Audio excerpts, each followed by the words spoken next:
মহারাষ্ট্রে বিরাট জয় বিজেপির। মুখ্যমন্ত্রী কে হবেন, শিন্ডে না ফাড়নবিস? মুখ্যমন্ত্রীর পদ নিয়ে গোলমালের আশঙ্কা রয়েছে এবং প্রথম থেকে আমরা দেখেছি যে শাসক জোটে যে জোট নিয়েও কিন্তু আমরা দেখেছি প্রথম থেকে বিতর্ক চলছিল এবং অনিশ্চয়তা ছিল এবং অবশেষে আমরা দেখতে পেয়েছি যে বিপুল ভোটে জয় এনডিএ শিবিরের।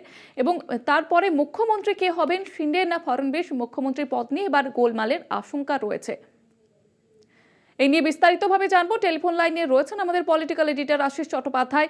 আশিস দা, আমরা প্রথম থেকে দেখেছি যে শাসক যে জোট, সেই জোট নিয়েও কিন্তু অনিশ্চয়তা দেখা দিয়েছিল এবং এবার মুখ্যমন্ত্রীর পদ নিয়ে গোলমালের আশঙ্কা কি কোথাও থাকছে?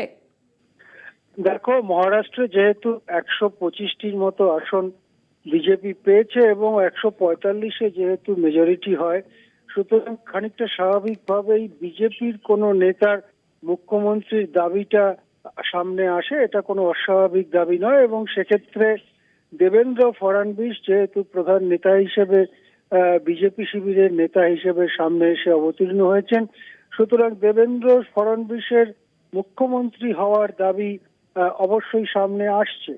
কিন্তু পাশাপাশি একনাথ শিন্দের নেতৃত্বাধীন শিবসেনা শিবির তারা যে যুক্তিগুলো দিচ্ছে সেগুলো যথেষ্ট গুরুতর বলে রাজনৈতিক মহল মনে করছে।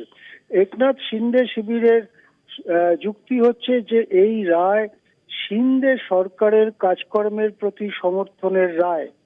এই রায় শিন্দে সরকার যেভাবে আদিবাসীদের, ওবিসিদের জন্য, সংখ্যালঘুদের জন্য, আদিবাসীদের জন্য এবং সমস্ত মহারাষ্ট্রবাসীর জন্য নানা রকম সরকারি প্রকল্প নিয়েছে, সেই প্রকল্পগুলির সমর্থন সূচক রায় হচ্ছে এই রায়। সুতরাং যাকে সামনে রেখে মুখ্যমন্ত্রী করে নির্বাচনে লড়া হলো, তাকে যদি নির্বাচনের পরে মুখ্যমন্ত্রীর কুর্সি থেকে সরিয়ে দেওয়া হয় তাহলে সেটা হবে মহারাষ্ট্রবাসীর রায়ের প্রতি অসম্মান জ্ঞাপন করা।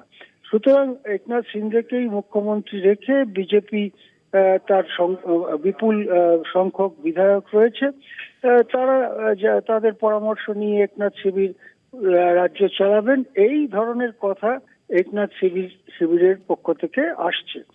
অন্যদিকে বিজেপি শিবিরের পক্ষ থেকে যে কথা আসছে যে 125 জন বিধায়ক নিয়ে যে দল রয়েছে তাদের তুলনায় অর্ধেক বিধায়কের দল মুখ্যমন্ত্রিত্ব পেলেন এবং 125 জনের দল মুখ্যমন্ত্রিত্ব পেলেন না। এটা সম্পূর্ণ গণতন্ত্রে বেমানান ব্যাপার, অস্বাভাবিক ব্যাপার। এবং সেক্ষেত্রে মহারাষ্ট্রের মানুষও সেটাকে কিভাবে দেখবেন বা সাধারণভাবে এটা গণতন্ত্রের প্রতি কিরকম আস্থা জ্ঞাপন হতে পারে। সুতরাং সেই দিক থেকে বিজেপি বলছে যেহেতু আমাদের আসন সংখ্যা অনেক বেশি, আমরা কম আসনে লড়েছিলাম এবং যতগুলো আসনে লড়েছিলাম তার প্রায় 84% স্ট্রাইক রেট, সেক্ষেত্রে আমাদেরই মুখ্যমন্ত্রী হওয়া উচিত, এইরকম যুক্তি সামনে আসছে। শেষ পর্যন্ত অবশ্য বিজেপির কেন্দ্রীয় নেতৃত্ব ব্যাপারটা সিদ্ধান্ত করবেন। প্রধানমন্ত্রী নিজে, জগৎপ্রকাশ নাড্ডা, অমিত শাহ এবং অবশ্যই আরএসএস এর একটা বক্তব্য থাকবে সে ব্যাপারে। সুতরাং কেন্দ্রীয় বিজেপি নেতৃত্ব যদি ঠিক করেন ফডনবিস নয় শিন্দেকেই ছেড়ে দিতে হবে মুখ্যমন্ত্রিত্বের কুর্সি, সেক্ষেত্রে ফডনবিস বা বিজেপির বিধায়করা জিনিসটাকে কিভাবে নেন, তাতে কোনো বিক্ষোভ ছড়িয়ে পড়ে কিনা বিজেপির অন্দরে, সেটাও দেখার রয়েছে। সুতরাং এখন মহারাষ্ট্রে মুখ্যমন্ত্রীর কুর্সি নিয়ে খানিকটা টানাপোড়েন, মতান্তর চলবে এবং শেষ পর্যন্ত ঘটনার জল কোন দিকে গড়ায় সেদিকে লক্ষ্য রাখছে পর্যবেক্ষক শিবির। ধন্যবাদ জানাবো আশিস দা। আমাদের সঙ্গে ছিলেন আমাদের পলিটিক্যাল এডিটর আশিস চট্টোপাধ্যায়।